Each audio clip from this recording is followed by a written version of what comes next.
Hi, welcome back to the channel. Before we go flying today, I'd just like to introduce you to a new device that we've just installed in the LP Pioneer 300 here, and it's called a flip check.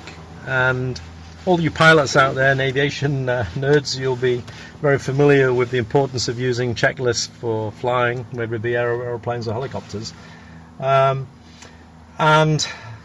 sometimes what can happen is you've got a lot of things going on when they're busy, well, any aerodrome for that matter, where you're taking off or you're landing, and you're working on the radios, you're looking at traffic outside, and you're getting the plane prepared for that phase of flight.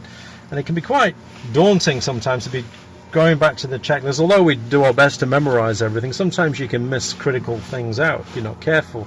So what this device does is it simplifies the critical parts of landing and takeoff for us with these reminders.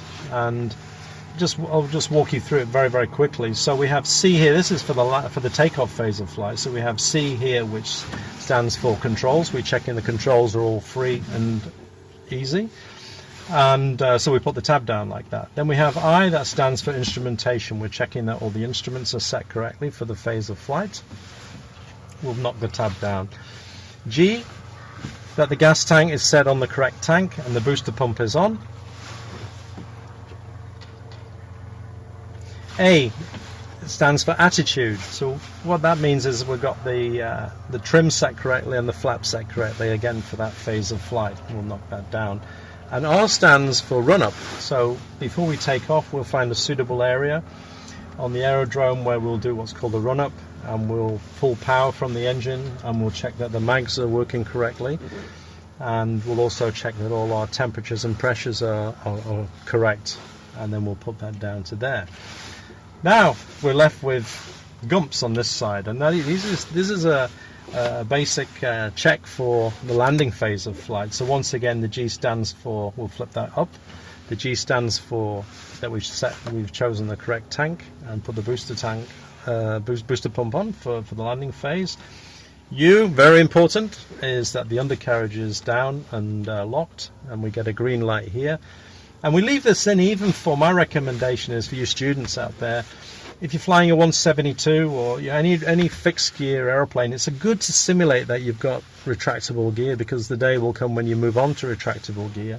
And when I was always flying, or even today, whenever I fly fixed gear, I always simulate this part of it, that there is retractable gear to put up and down.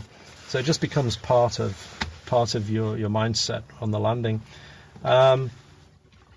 Okay, so on the M, we're checking for mixtures at full rich. Choke, in this case, this aeroplane, that the choke is in closed. And then P, again, like with the undercarriage, this plane is a constant speed propeller. So if you're flying variable speed or constant speed propellers, we need to check that it's set to full fine for the landing. And if you're flying a plane which is just a fixed pitch, once again, I think it's a good idea to pretend that you always have a variable speed or constant speed prop, so that you can, when you do progress, once again, that you'll be familiar with it. Okay, and then S again is security for the landing, that harnesses are latched secure, and then we'll put that up to there.